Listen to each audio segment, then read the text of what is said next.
we're all just learning as we go and trying to do and be our best. In a position of leadership, it can be very challenging, I think, for us. And it's hard sometimes to know if we're doing the right thing. So we're going to clear up a lot of that today by talking about what's the next phase that we're going to be dealing with, and what are some of the things we need to be thinking about. So maybe with that, I'll just move into saying, welcome everybody. Thank you for coming today. We are live and we are recording. And some of you are very familiar faces. It's good to see you. And a lot of you are colleagues and from other places, parts of the country, parts of the world. Thank you for being here today. For some of you that aren't as familiar with Reliance, I'll just give you a little bit of a rundown. My name is Chris Ball. I'm the CEO of Reliance. We've been around since 1980, and we've grown to become in the top 10% of independent insurance brokers in the country. We place risks on behalf of executives and companies throughout Canada, the United States, and around the world as needed. Our big focus is protection beyond insurance, which you'll notice that we're here today. We're not talking about insurance. We're talking about things we want to try and do, some kind of contribution to give back to you that's going to help you with your company, to protect the bottom line, to protect the brand, and to protect your people. And so in as much as there's a time and a place for insurance to do that, that's certainly one of our strengths. That's the foundation of our organization. But going above and beyond that is where we really like to shine and build relationships with you and bring more value. And so with that in mind, I'm really excited to have Bill Stevens with us today. I've known Bill a number of years. I first met him when I was sitting on the advisory council of an insurance company called Economical. And he came and presented to a group of leaders on problem solving, common issues he sees that they come up with, sometimes what their blind spots are, and ways to overcome it. And so we brought Bill on to our organization to work with us, and it's been a real game changer, certainly for me and for the company's ability to take our culture to the next level and to mentor and train staff. For me personally, it took a lot of noise out of my head, and it freed us up to focus on what we were good at. Bill's experience is he's worked with global companies, he's worked with leaders in all parts of the world as a coach through transformation processes, acquisitions, workshops. He's been a board member, a university teacher, and he's won various university teaching awards, senior partner at a global consulting and training company, and he wrote the trademark book called Fulcrum Method for Organizational Change. His practice is in Toronto. And we're going to hear Bill's experience and insights today. And, you know, Bill, what kind of got us going on this was that, you know, we'd all kind of blazed through the fog of the early days of COVID. We have to shut our doors. In some cases, we had to lay people off. You know, we weren't sure where to go or what to do or how to do it. We were all flying somewhat blind. And trying to find our compass. And as we went through that, I think some things were probably experienced and learned by us all. I know you were working with a lot of leaders through this process, and you probably have some things that you can share with us about that. I sure do. Are you ready for me to do that, Chris? Yes, let's jump in. I just wanted to say that before I do that, it's amazing to have done all those things you described and be 39 years old. Thank you for that. So what I want to talk about today with everyone is to really best thoughts on how to be an excellent leader during and after the pandemic. And we all know that leadership at this time requires special attention. Sometimes we ask ourselves, leading what? And, you know, really important right now to be aware of your best leadership behaviors and the places where you need to develop further in order to have your company flourish as we return and after the return. So I'm inviting everyone to really dig in and look and see what in what I'm saying is strong for you and what isn't strong for you. What's useful for you to adopt? What can you, if you think about your anticipation of the future,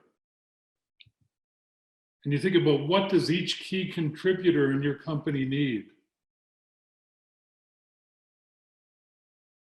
And what would make your team that much better if you were a better leader? And how could you engage and inspire your people? I want to first describe one of my clients who's a CEO, and she is a brilliant planner. And leading up to a question that she asked that it was really so interesting to me. It's like the one Chris invited me here to discuss to some extent.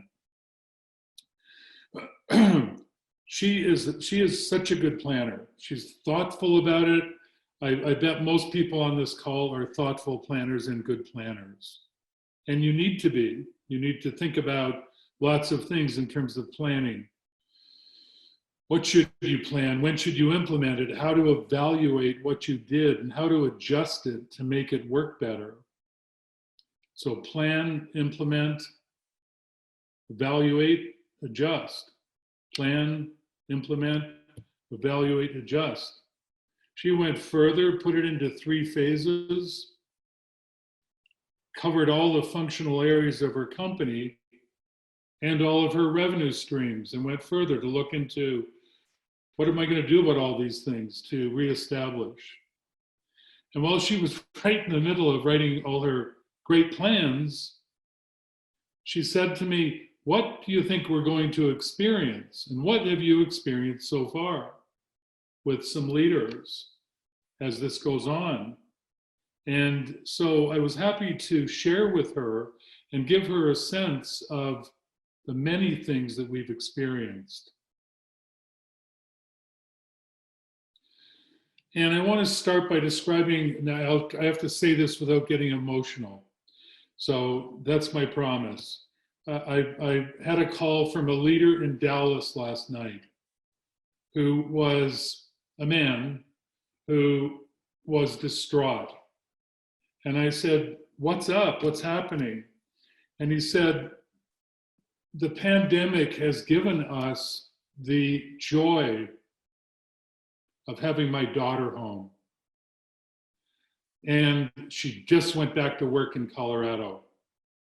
And we are experiencing her loss. We're experiencing the emptiness of our house.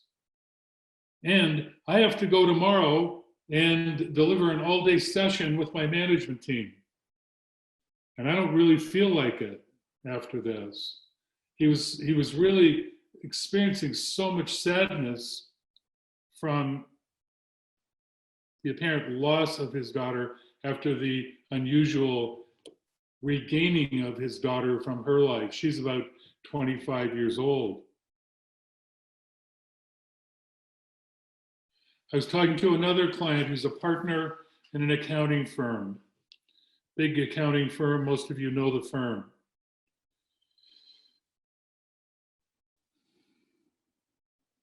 He said his anxiety is peaking. He had sold his company to the accounting firm. And he said, I've retained a therapist. The values of the firm, as I come back to it and continue working, are not aligned to mine. I've had a lot of chance to reflect on my values over the time that I was quarantined, and I want to finish my buyout, and I'm going to resign, and I'm not sure I can make it through this long enough to make it to the buyout. And so, another experience. Management teams, as they return to work, I would predict, are going to be fierce about their work. They're going to come back and they're going to be determined and to get things back on track and to be really in good shape. And as they do that, there's conflict. I had a situation recently where a VP of marketing and a VP of operations were absolutely in conflict with one another. They're so diligent, passionate about returning and getting things done well that the VP of marketing, who was a woman, accused the VP of operations of not representing her in their pricing structure. And why hadn't he? And did he not have her back? And could she not trust him? Were there too many issues around him that he couldn't trust her? It worked out fine. Once they got over their upset and their conflict, they realized that they do trust each other and that it's in the heat of this return and in the heat of this time. I had another incident with a president where he had decided that he was fed up with this distance working and not being sure about the productivity of his distance workers. He said, okay, well, it's review time here. So what I want to do, I'm not only going to have the reviews, which are time consuming, as we all know, time consuming, onerous. We all want to abbreviate them. We all want to convert that to a better feedback system, a better performance management system.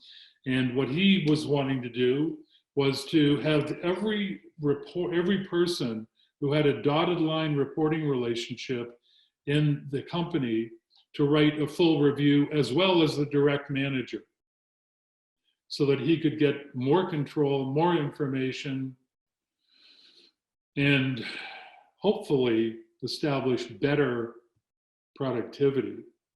I talked him out of it. It wasn't going to work. So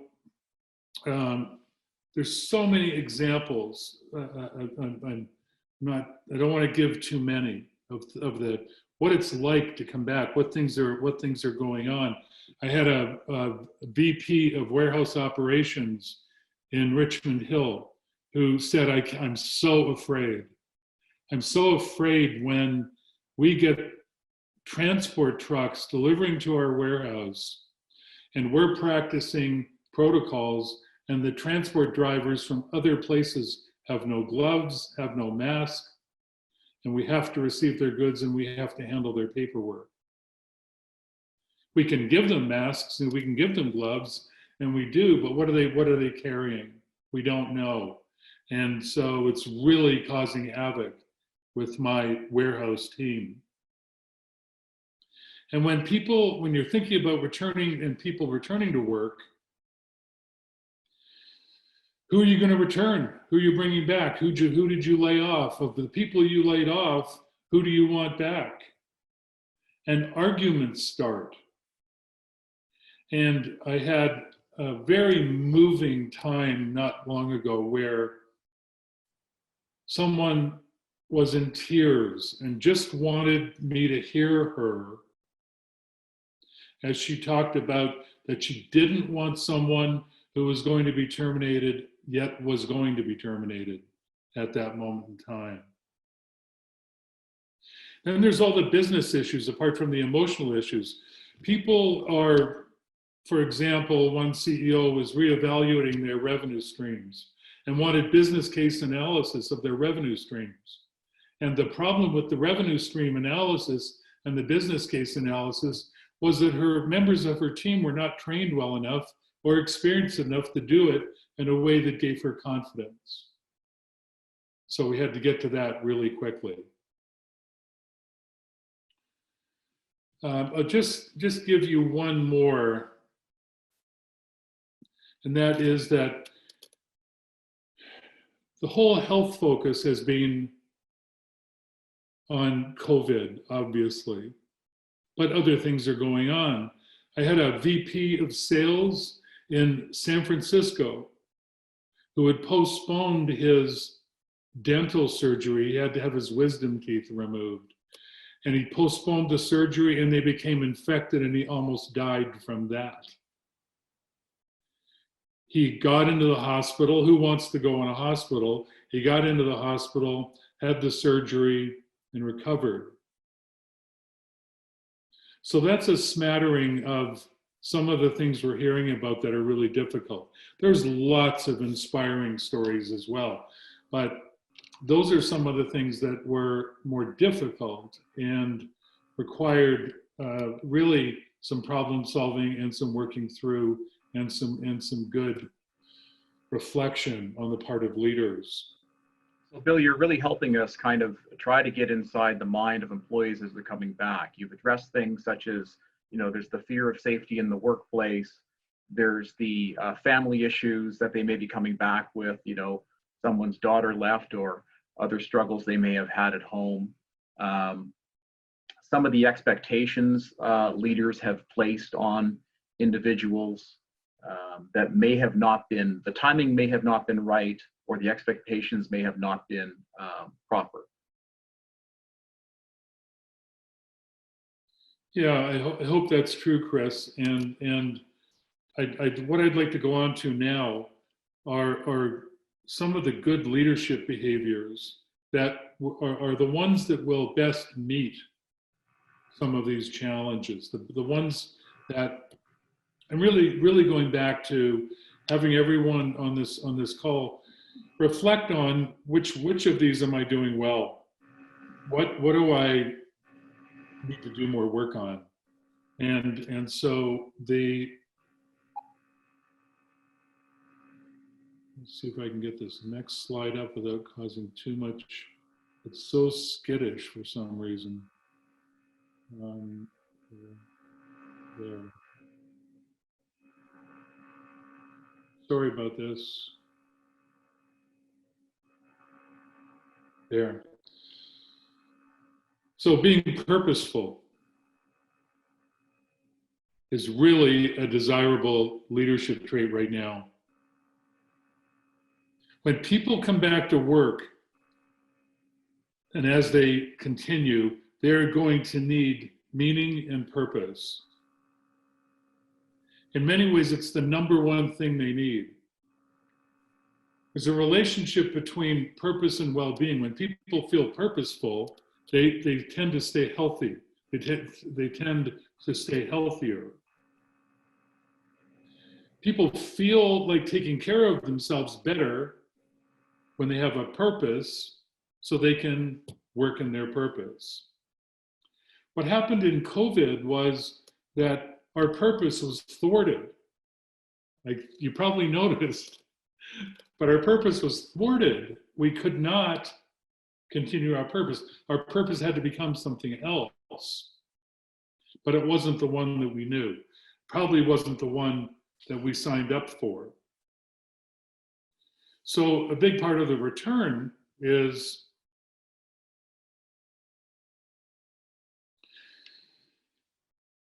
to experience the return to purpose. Now, some people have done so well with purpose when during the pandemic, and some of those people they've just inspired me. There's a man in Calgary who I work with who decided that they part of their operation is a signage company, and what he decided was that he's one of those creative guys. He's totally creative. That crazy, high energy, creative, spirited thing, and where it kind of makes you frantic just talking to him sometimes.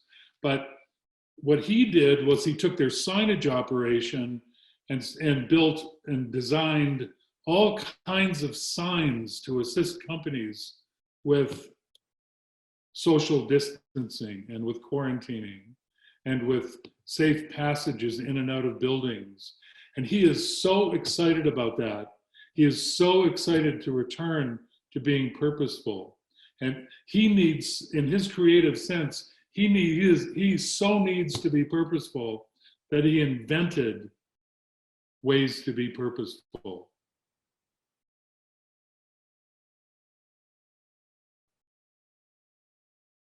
Empathy is another one.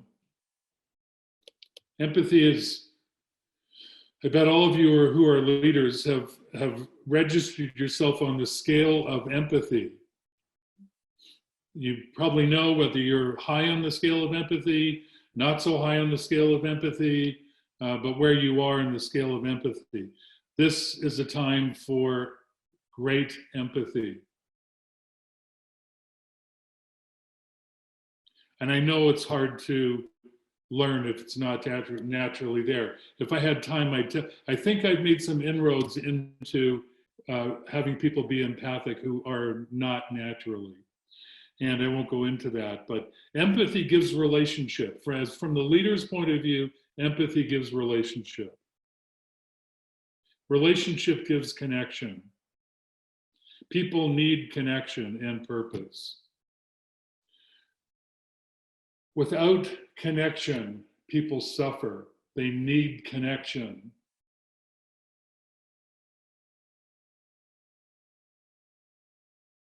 I've had people call me and say, I just want to talk and have you listen.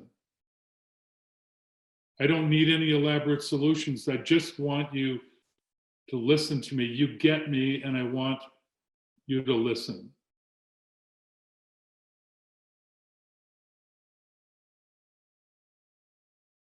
And there's going to be some really demanding emotional situations where people are connected to things that have to change. They're connected to things that are going to be different. They have relationships that matter to them greatly. And they're not going to have them anymore, or they're not going to have them in the way they knew them.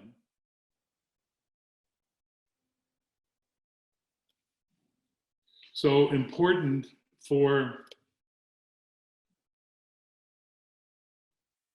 people to understand and acknowledge and connect with and be empathic. And everybody knows that empathy is not the same thing as sympathy. Empathy is joining in the experience of what that person's felt level is.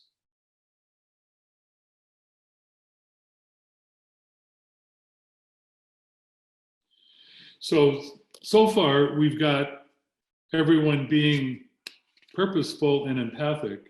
And now we want I'm going to add 5 more things to that over the next few minutes. And I know that it probably should be 3, but it's going to end up being 8. And you can visit them the way I described at the beginning of this webinar.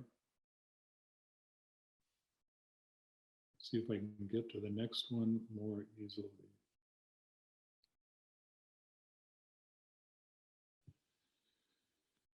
So, and I'm trying to color these things in so that it's not, they don't land like, oh yeah, okay, sure, be calm, clear, and confident.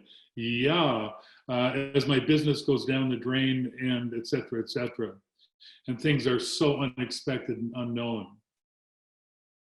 But it's really important that you project a sense of calm. In the face of this difficult and uncertain situation, you have to be calm, but not calm like still water, calm and reassuring. And that's where communication comes into it. Communication is so important. People need to know things. I always say to clients that if you don't give enough communication, people will make stuff up and you won't like what they make up. So make sure people have enough information.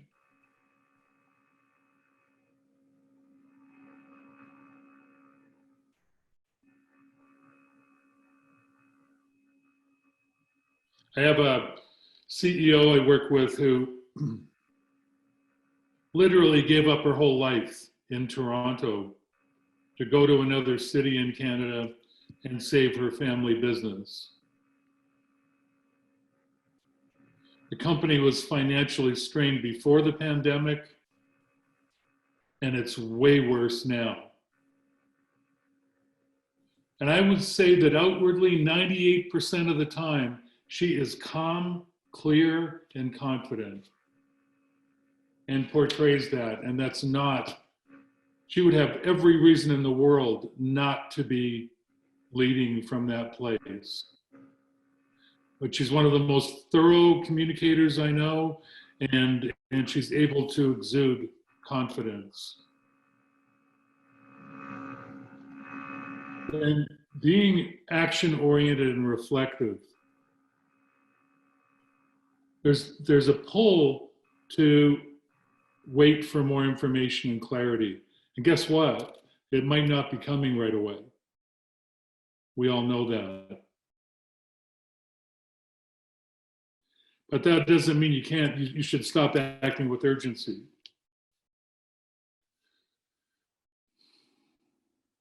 You need to jump into the fray without all the information that you would so much like. I'm sure you all have already. Jumping into the fray without the information that you would like to have, that you need so badly, that you've prided yourself on in terms of your analysis skills. And now you don't have the information. And then the information, the plethora of information starts to present another problem. How do you sort it out? How do you sort the funding assistance? You can, just require, it's like a full-time job. How can you sort things out so that you are able to be action-oriented and stand a good chance of taking the right actions?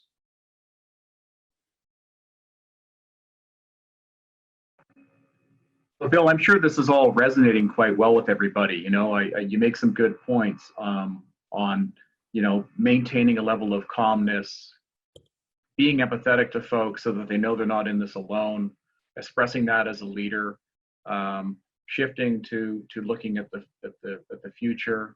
You know, you've also hit on some things about not over-engineering the return. You know, let's not overthink it.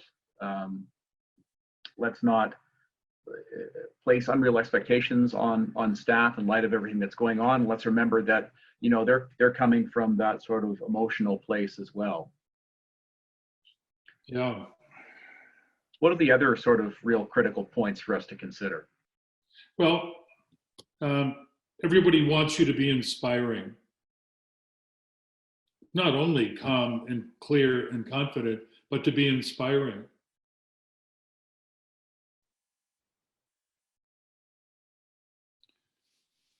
I liked what Brian Cornell, who's the CEO of Target, said the other day. I'm sitting here today and America is largely out of business. It's a very unique environment that none of us have seen before. And there's no playbook for how to react in this environment. We're writing this script every day, but I want everyone in my company to be reassured that we are writing the script each and every day.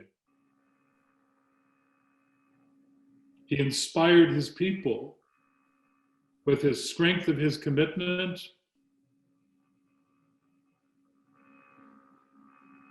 and his resolution.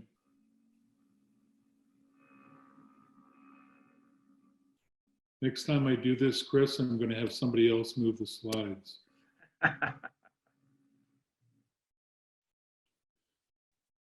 So, whatever you do to be inspiring, remember that now's the time. Your people need inspiration. Followership is a very important part of leading. When you provide inspiration, people will follow you. They'll follow you until you show them that they shouldn't and they can't. So inspiration becomes an important part of it. And I know that everyone's busily reading. When I actually get the slides there on time, everyone is reading the bullet points and taking that in and practicing. I hope that some of these things are things that you haven't thought enough about. Some of them you've thought a lot about. Some you may have thought too much about. The next one is resilience and being resilient. It's probably a word that's come up many times over the past 3 months. How can I be more resilient?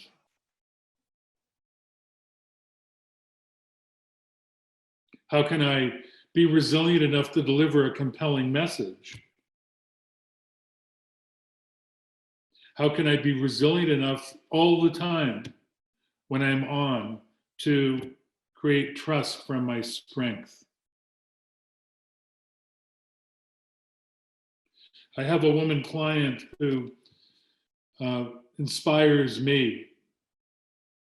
When this pandemic hit, she lost all her business.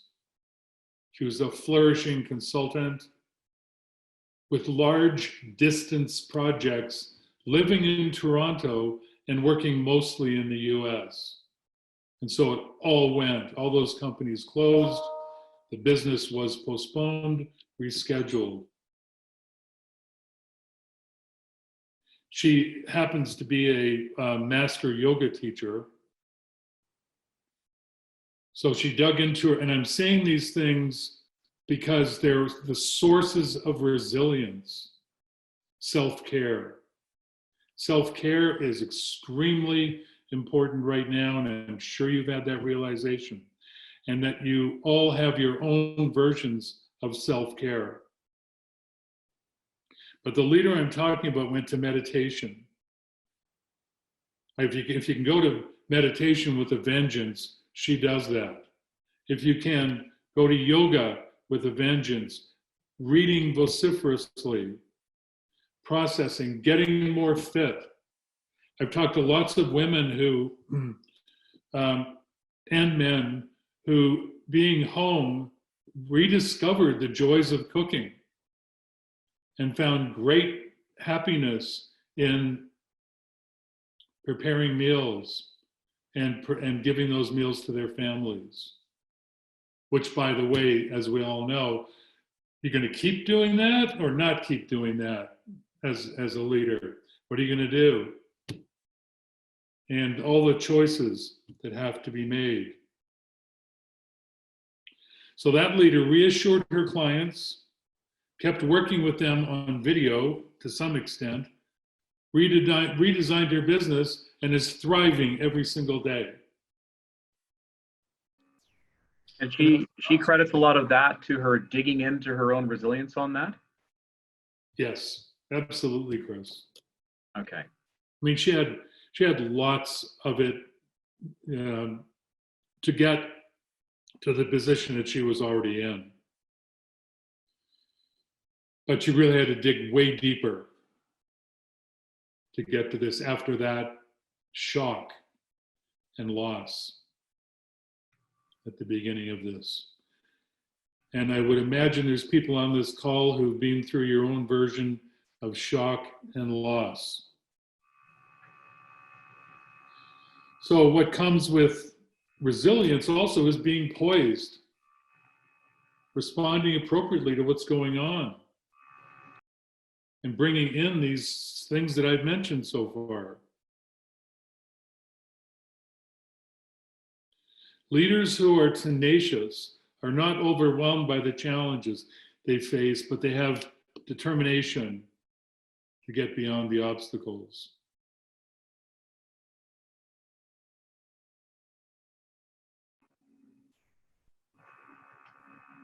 The last two. The first one is mindsets, and moving from fixed fear mindsets to growth mindsets.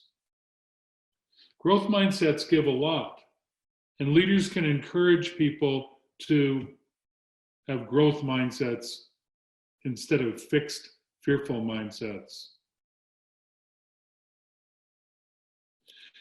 And when you do that, they will give the possibility of the future. It will give the possibility of your thriving renewal in your business.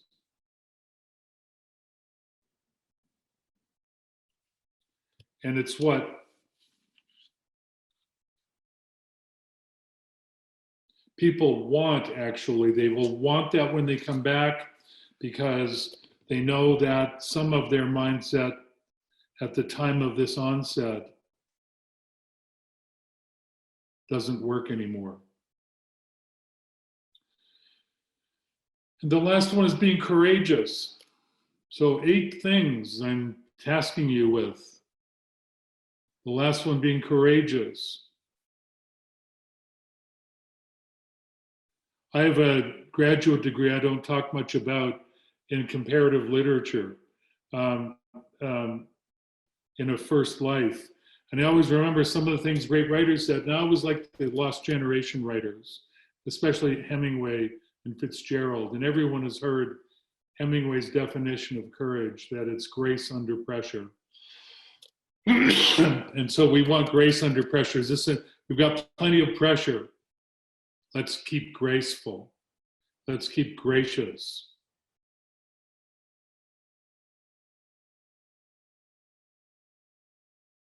Let's make the tough decisions. Let's combine these elements so that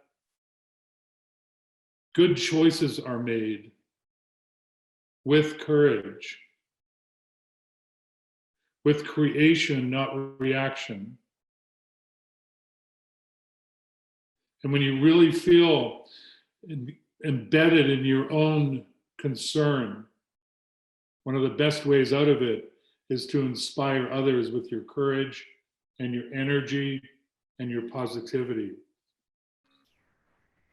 So a bit of fake it until you're there.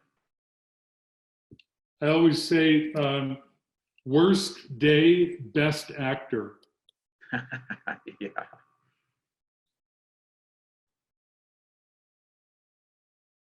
So to kind of sum some of this up, good leadership is a way of accomplishing all the things you want.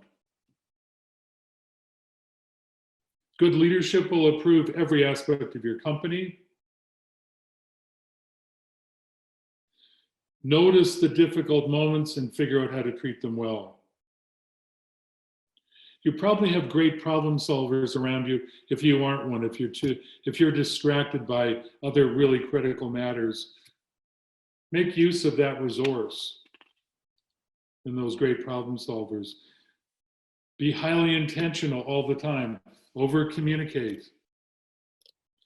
Keep your values present all the time. Say them over and over again and tell stories about how people are excelling inside your value structure. How they aren't just words on a wall or an existence system. They are inspiring to people. And when you put the stories together with them, people will be inspired. Also talk about when people don't comply or match your values, because there's great value in that. And talk about what happened. And discover insights and breakthroughs in relation to your values. So when I hear you, Bill, you're talking about bookending the value proposal with what has worked and what has not worked. Yes. Yes, all the time, frequently. Communicate, communicate, communicate.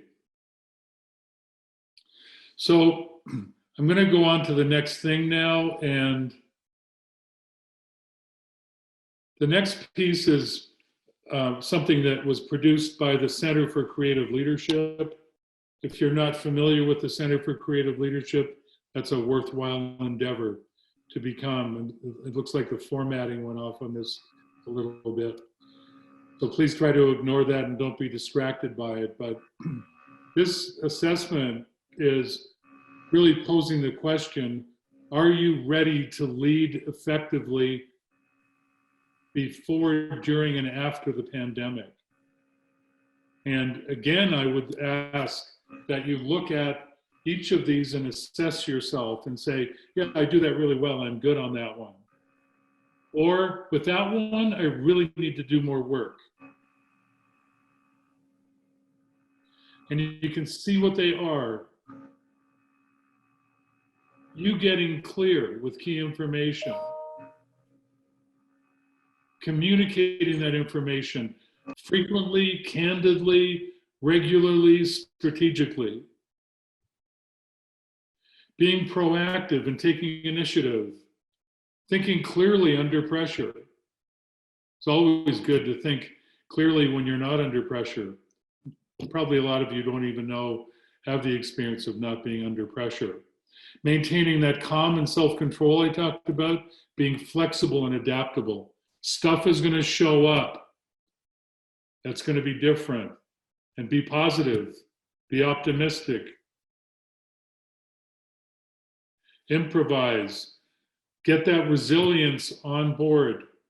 Be mentally tough. Act courageously. Take the right risks. Be decisive. Get your vision right. Make sure you and everybody around you has got all the competencies you need to have. Develop caring relationships. Make sure that people know. And then take care of your employees, the ones you select, and empower, equip, and enable them. So those are the reminders. That's like a little checklist when you have this slide. And you can consider that and just go back and check yourself against it. It's on the Center for Creative Leadership website also. We'll be sharing these slides with everyone as well. Right. So Bill, if I'm hearing you correctly, you know, a lot of the things that we need to do are the things that we've always done, but with a special emphasis on, I think, understanding the emotional mindset of returning employees, that they're, you know, some of the baggage and distractions and emotional concerns they're coming in with around family, around safety in the environment, safety at home, being, you know, very clear about our intent and purposeful in our communication as leaders, finding inspirational statements, even if we borrow them from other authors or other people, but to be able to use these effectively in our day-to-day communication with staff and use it around the values and talk about the stories of the values and keep them present. I think these are touchstones that are probably going to give people a lot of structure and comfort because they're familiar, right? They are. And take comfort in them. Know that you've been in all these places to get to where you are today. Mm-hmm. But get fresh to them. Yeah, I think business leaders, we become comfortable with living in uncertainty because it comes with the risk of being an entrepreneur or pushing the envelope on something, is that level of uncertainty. The people that work for us and follow us, that may not necessarily be their, you know, a place that they go to that often. And I think this is where the point you're talking about, in us, our ability to be able to express them and demonstrate these things are going to give people comfort in the uncertainty. And allow them to return and allow them to flourish, sometimes in ways that are unpredictable and very exciting. Okay.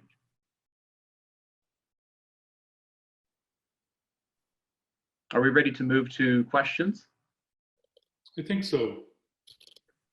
So if anyone has a question, again, you can do it one of two ways. You can raise your hand and we will unmute you, or you can type it in the chat box to everyone. If you had questions about how to message, how to do inspiration, suggestions or examples of digging into value statements, propositioning them, and so on.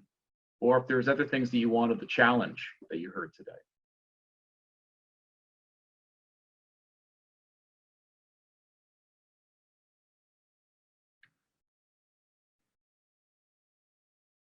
Oh, here's one. Okay. In a situation where we have departmental leaders stepping over each other's boundaries around safety, but they're both, coming at it from a place of good intent. How do we reset everybody on that? I guess, how do you get them working together? Well, one client this week showed me their written policies for that. Okay. And I think there are really good written policies for it. Some of them are quite extensive. And the one I read was about 4 pages. But I'm a great believer in that if you have a document like that, you can have a meeting with those leaders and you can discuss it, really deepen your understanding of it, talk about how people will comply to it and how they will practice that, and then go forward. But I think I like to base it in a document because there's a lot of, what are you talking about? What are we really referring to here? What do we mean? And if we can really take it paragraph by paragraph from a policy statement, we can see that, yeah, we're deficient in this part. You weren't thinking about this. Now you are. We can go forward. Okay.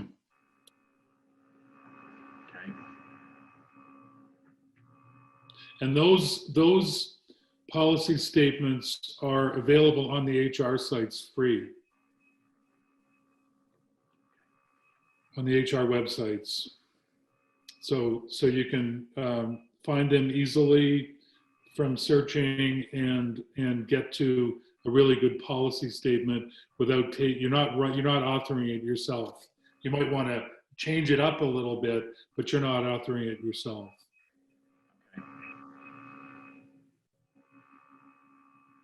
Anyone have any other questions on getting engagement or getting your message out? Any struggles anyone's been having in that regard? Chris, yeah, actually, I was starting to craft a question, and it was exactly about that, because I find that with the discussions with my management team, I find it interesting because every person is different. Everyone carries stress differently than everyone else. And in some cases, I've found that in my group meetings with my managers, which I normally hold once a week, but I've moved it to a daily because of, and not so much now, we've pushed it back to weekly, but basically for the month of April, we were meeting on a daily basis because so many things were changing. But I did find the fact that I got better communication once I was able to talk to people more privately than in a group. Some people, I'll state that it's generally the men, don't want to show the emotion, and it was better for me to have one-on-one with some of my male managers who really confided in some of the issues that were not even work-related that they were going through, which was really troubling to listen to, quite frankly.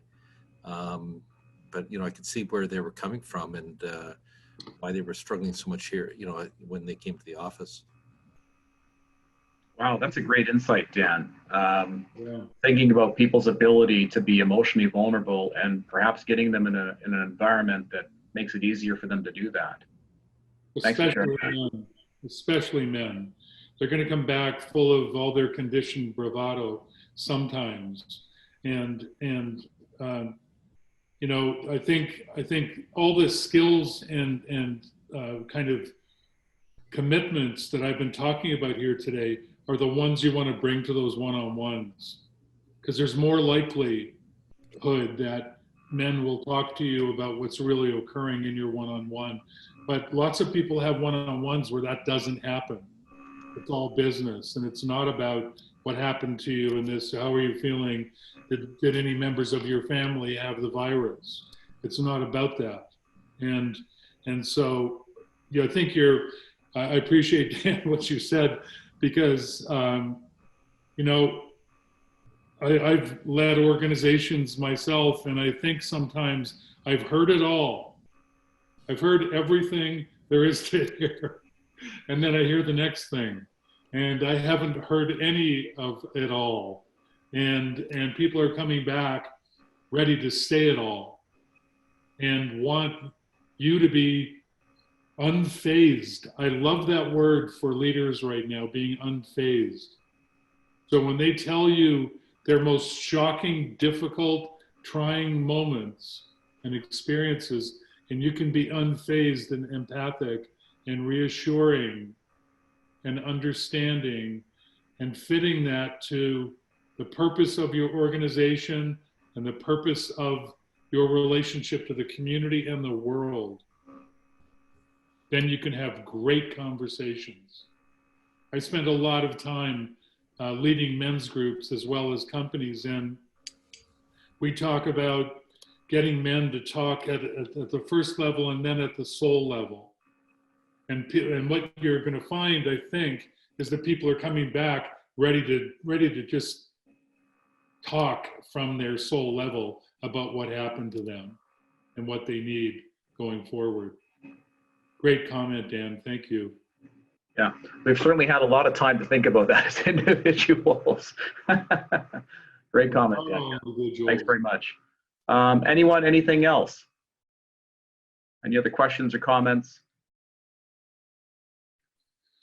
Okay, not seeing any. I would like to thank you all for joining us today. Thank you, Bill, for coming today and sharing your insights on this.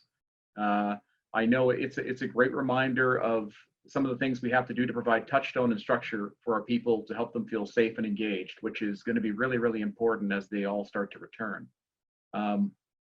Just a shout out to everyone today. You know, one of the things that unfortunately is happening during this pandemic that we're seeing our clients experience a lot are cyber attacks. They are on the rise, and we're hearing about them every day, whether it's through email phishing scams, phone scams, fraudulent checks, and whatnot. So just keep in mind that there are insurance solutions for that. I know a lot of companies could not afford to take a major financial hit of that type right now. So those options are available to you. Just putting it out there as a solution to help maybe take some of that worry and some of that risk, or at least transfer some of that risk somewhere that is going to better protect you. So Chris, I just wanted to say that for everyone that we are offering management team video coaching, we're offering individual video team coaching, and we're offering 15-minute free time blocks to discuss a specific problem if anyone wants to call us. Oh, that's great. So 15 minutes with Bill on some ideas and insights, one-on-one, probably time well spent. So that's great to know. We'll include Bill's contact details and whatnot when we distribute the slides, everybody, today. Wes, thanks for your comment, and appreciate everybody coming out today. We are running sessions like this on a fairly regular basis. You'll see more come your way on different subject matters. So great having you all here today. Thanks again, Bill, and other people for your comments, and wish you all the best. Thank you, and all the best to everyone, to your success.